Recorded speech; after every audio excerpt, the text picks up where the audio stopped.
स्वागत है आप सभी का आपके अपने YouTube चैनल एग्ज़ाम वॉरियर्स पर। आज के वीडियो में बात करने वाले हैं जूनियर अकाउंटेंट भर्ती परीक्षा के बारे में, जहां पर दोगुना में शामिल हुए अभ्यर्थियों का डॉक्यूमेंट वेरिफिकेशन जो कि ऑनलाइन मोड में है वो भी चल रहा है, जिसमें कि स्क्रूटनी फॉर्म भरा जा रहा है। इसके बाद आपका ऑफलाइन डॉक्यूमेंट वेरिफिकेशन भी होगा। आप सभी का जो अभी स्क्रूटनी फॉर्म है ये 16 तारीख से स्टार्ट हुआ है और 22 तारीख तक चलने वाला है, यानी कि वे अभ्यर्थी जिन्होंने अभी तक ऑनलाइन स्क्रूटनी फॉर्म नहीं भरा है उनके पास आज को मिलाते हुए अभी 3 दिन का समय है। और अभी काफ़ी ज़्यादा अभ्यर्थी हैं जिन्होंने अभी तक अपना स्क्रूटनी फॉर्म नहीं भरा है। आधे से ज़्यादा अभ्यर्थियों ने अभी तक वेट किया है और स्क्रूटनी फॉर्म नहीं भरा है। आज और कल में ज़्यादा से ज़्यादा स्क्रूटनी फॉर्म भरे जाने की उम्मीद है, तो आप सभी बिना किसी देरी के अपना फॉर्म जल्द से जल्द भरें, ताकि आने वाले समय में अगर किसी प्रकार की दिक्कत हो तो उससे आपको यहाँ पर कोई भी प्रॉब्लम नहीं होनी चाहिए। तो आप सभी को अपने स्क्रूटनी फॉर्म समय से भर लेने हैं। अब यहाँ पर कई अभ्यर्थी ऐसे हैं जिन्हें काफ़ी दिक्कत आ रही है। काफ़ी अभ्यर्थी ऐसे कहते हैं कि स्क्रूटनी फॉर्म भरने में 3 से 5 घंटे भी लग रहे हैं। इसके पीछे क्या प्रमुख कारण है, इसके बारे में भी हम बात करेंगे। साथ ही वे अभ्यर्थी जो अब स्क्रूटनी फॉर्म भरने वाले हैं उन्हें किन बातों का ध्यान रखना है, इसके बारे में बात करेंगे। साथ ही वे अभ्यर्थी जिन्होंने स्क्रूटनी फॉर्म भर लिया है, भरने के बाद उन्हें वहाँ पर कोई दिक्कत सामने आई, यानी कि गलती से उन्होंने डॉक्यूमेंट किसी और ऑप्शन में अपलोड कर दिया था, इस तरह की दिक्कत भी सामने आई है। साथ ही कुछ और दिक्कत भी है, इसके बारे में भी हम बात करने वाले हैं। तो ये वीडियो आप सभी के लिए काफ़ी इंपॉर्टेंट रहेगा। वे अभ्यर्थी जिनका अभी स्क्रूटनी फॉर्म ऑनलाइन भरा जाना अभी शेष है, उन सभी के लिए तो काफ़ी इंपॉर्टेंट रहने वाला है। साथ ही जैसा कि हमने लास्ट वीडियो में बात की थी कि आप सभी के लिए जल्द ही ऑफलाइन डॉक्यूमेंट वेरिफिकेशन भी स्टार्ट होगा, तो इसको लेकर क्या न्यूज़ है उसके बारे में भी हम यहाँ पर बात करने वाले हैं। साथ ही अभ्यर्थियों का जो सबसे बड़ा प्रश्न रहता है वो है कि एफिडेविट को कैसे अपलोड करें, क्योंकि काफ़ी अभ्यर्थियों के कई ज़्यादा एफिडेविट हो जाते हैं। अगर हम सामान्य बात करें तो हर अभ्यर्थी के एवरेज 2 से 3 एफिडेविट तो अलग से होते हैं। इसके अलावा जो शपथ पत्र मांगे गए हैं वो चीज़ अलग है, यानी कि कुल मिलाकर 4 से 5 एफिडेविट यहाँ पर हो जाते हैं। तो उन्हें किस प्रकार यहाँ पर अपलोड करना है, बाकी कई अभ्यर्थी ऐसे हैं जिनके काफ़ी ज़्यादा भी एफिडेविट हो जाते हैं, तो उन्हें किस प्रकार से अपलोड करना है इसके बारे में भी हम बात करेंगे।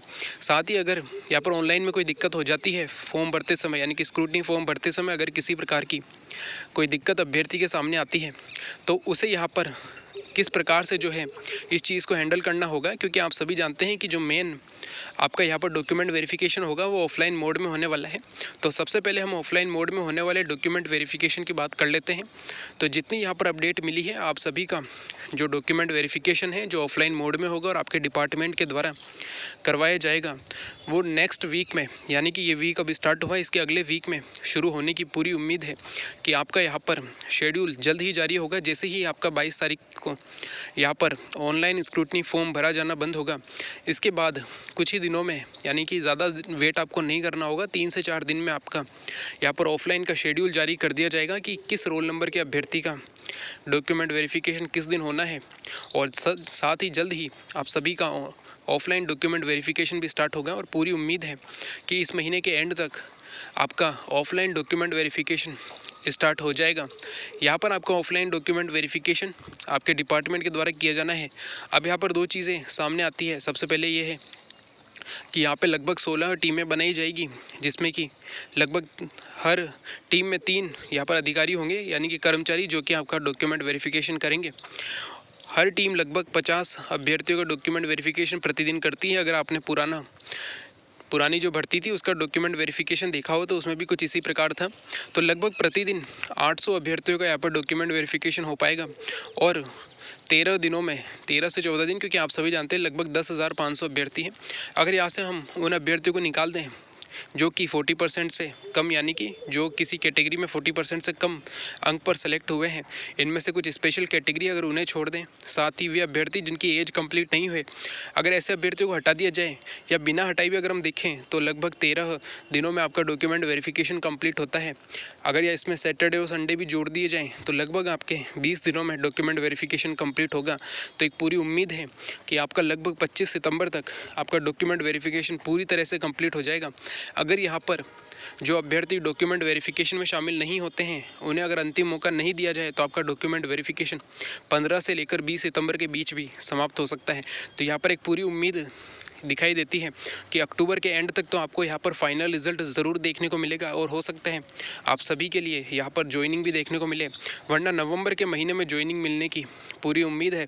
अगर अभ्यर्थियों ने अपना प्रयास जारी रखा, जिस प्रकार का प्रयास उनका डॉक्यूमेंट वेरिफिकेशन की डेट आने से पहले का था, अगर वैसा ही प्रयास रहा तो ये आपको ज्वाइनिंग दिवाली से पहले मिलने की भी पूरी उम्मीद है। तो ये तो बात थी ऑफलाइन डॉक्यूमेंट वेरिफिकेशन की, और पूरी संभावना है कि आपका जो ऑफलाइन डॉक्यूमेंट वेरिफिकेशन है वो नेक्स्ट वीक में स्टार्ट हो जाएगा और जल्द ही इसे कंप्लीट भी कराया जाएगा और जल्द से जल्द आपको यहाँ पर ज्वाइनिंग दी जाएगी। अगला जो क्वेश्चन था वो था कि एफिडेविट को लेकर, तो जिस भी डॉक्यूमेंट का आपने एफिडेविट बनवाया है, हो सकता है वो आपकी कैटेगरी का हो, मान लीजिए आप EWS के हो, उसमें कोई गड़बड़ हुई है तो उसका आपने एफिडेविट बनवा लिया है, उसमें कोई नाम में दिक्कत है तो वो उसका एफिडेविट आपने बनाया है। साथ ही अगर हम बात करें तो यहाँ पर आपका RSCIT है, मान लीजिए उसमें कोई एफिडेविट है, मतलब किसी भी दस्तावेज़ में अगर आपका कोई एफिडेविट बनाया गया है तो उस एफिडेविट को आप उसी डॉक्यूमेंट के साथ ही अपलोड कर सकते हैं। यानी कि आपका डॉक्यूमेंट हो जाएगा और उसके पीछे यानी कि अगले पेज पर जो है आपका यहाँ पर आपका एफिडेविट होने वाला है। तो ज़्यादा आपको दिक्कत यहाँ पर नहीं आएगी, आपको जो भी डॉक्यूमेंट है उसके साथ ही उसका एफिडेविट अपलोड कर देना है, जिससे कि यहाँ पर ज़्यादा दिक्कत आपको आने वाली नहीं है। ताकि जो अन्य प्रमाण पत्र हो सकता है उसमें आपके पास ज़्यादा डॉक्यूमेंट हो जाए, तो अगर उसमें एफिडेविट और जोड़ दिए जाएँ तो और ज़्यादा बड़ी फाइल हो जाती है। और सबसे बड़ी दिक्कत अभ्यर्थियों के लिए ये भी आ रही है कि यहाँ पर 1 MB मैक्सिमम साइज़ मांगी गई है। वैसे नोटिस में 2 MB का था, लेकिन यहाँ पर 1 MB से ज़्यादा की फ़ाइल आप अपलोड नहीं कर सकते हैं। तो ज़्यादा से ज़्यादा आपको कोशिश यही करनी है कि जिस भी चीज़ यानी कि जिस भी दस्तावेज़ का वो एफिडेविट है उसको उसी के साथ यहाँ पर आप अपलोड कर देंगे तो ज़्यादा बेहतर होने वाला है। साथ ही अब अभ्यर्थियों को कौन कौन सी दिक्कत आ रही है, साथ ही उनके क्या प्रश्न हैं, इसके बारे में भी बात करते हैं। सबसे पहली चीज़ आपको ध्यान रखनी है कि फॉर्म भरने से पहले ही आपको अपने सभी डॉक्यूमेंट स्कैन कर लेने हैं। अभ्यर्थियों का यही यहाँ पर जवाब होता है कि उनके यहाँ पर स्क्रूटनी फॉर्म भरने में 3 से 5 घंटे लगते हैं। इसके पीछे का प्रमुख कारण यही है कि अभ्यर्थी ने पहले से ही अपने डॉक्यूमेंट स्कैन नहीं कर रखे हैं।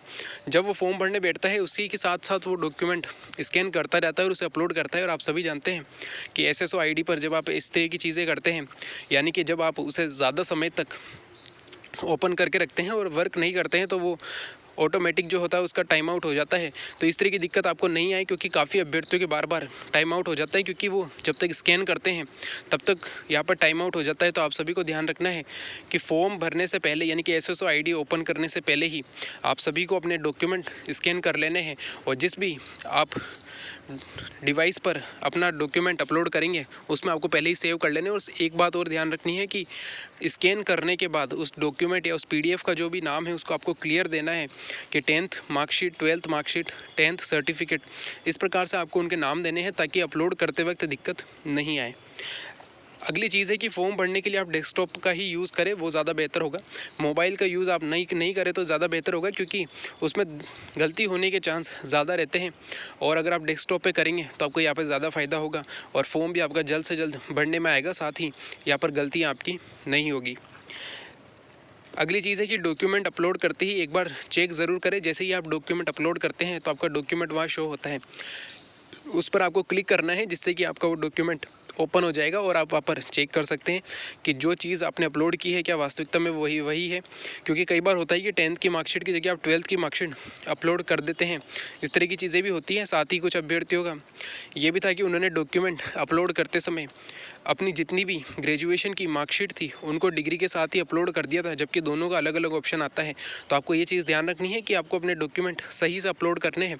वैसे अगर देखा जाए, अगर इस ऑनलाइन स्क्रूटनी फॉर्म में थोड़ी बहुत गलती होती है तो उससे ज़्यादा कोई प्रभाव आपको नहीं पड़ेगा, क्योंकि हमने पहले भी बात की है कि मेन जो आपका डॉक्यूमेंट वेरिफिकेशन होगा वो ऑफलाइन मोड में होने वाला है।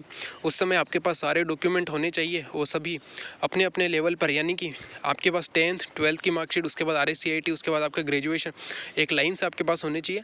ऑनलाइन में हो सकता है कि आपसे गलती हो जाए और आप अपने डॉक्यूमेंट कहीं और जगह अपलोड कर दें, तो इस तरह की चीज़ें होती है। साथ ही अभी जो ये ऑनलाइन स्क्रूटनी फॉर्म आप सभी ने देखा है कि अभी एक नया नवाचार हुआ है, जिसके कारण काफ़ी अभ्यर्थियों को यहाँ पर दिक्कत भी आ रही है।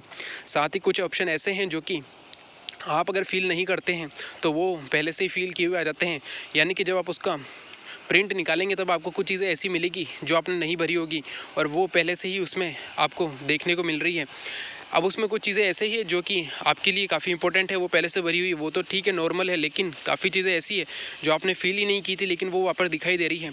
साथ ही कई अभ्यर्थियों का ये भी प्रश्न है कि उन्होंने अपनी BTech की जो मार्कशीट है सभी या डिग्री है वो उन्होंने अपलोड की थी, क्योंकि यहाँ पर सिर्फ बीएससी, बीकॉम और बीए का ही ऑप्शन था, तो उन्होंने अलग ऑप्शन में जाकर बीटेक का फील किया था। लेकिन यहाँ पर जब उन्होंने प्रिंट आउट निकाला है तो उसमें बीए, बीएससी और बीकॉम के आगे ही उनकी यहाँ पर जो भी मार्कशीट है वो दिखाई दे रही है।